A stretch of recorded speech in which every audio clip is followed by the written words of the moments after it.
NIC and CBA banks have formally announced joint operations. This follows the completion of the merger, the second in Kenya's banking space within days. The two lenders now join other big banks in the country who are setting the stage for consolidation. Dennis Otieno reports. A powerhouse in East Africa, Kenya boasts of over 40 commercial banks and a number of microfinance institutions to complete its financial sector. But recent developments have pointed to a trend that analysts say will create banks of the future. Bigger banks with more financial muscles.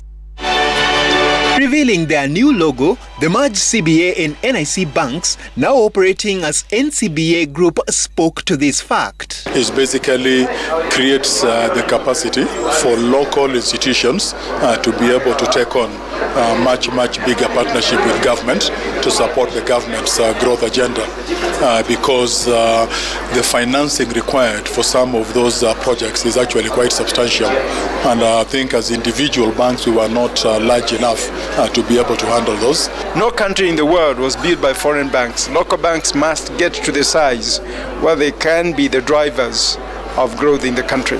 The new entity boasts of over 105 branches and jumping to the third largest player in the industry. KCB Group's successful takeover of National Bank made it the largest bank in the country. The trading of shares of the new structure expected to begin on Friday, 4th of October.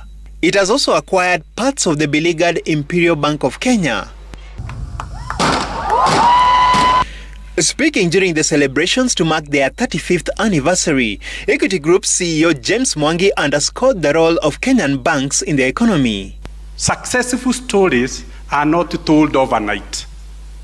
They are journeys to be walked. There will be technical insolvency in some years, but there will be success in others. The Equity Bank celebrations were also held across its branches in Kenya on Thursday. The realignment of Kenya's banking sector points to a trend where big banks have their cake and eat it, while small banks fight for survival as competition brightens. Dennis Otieno, Citizen TV.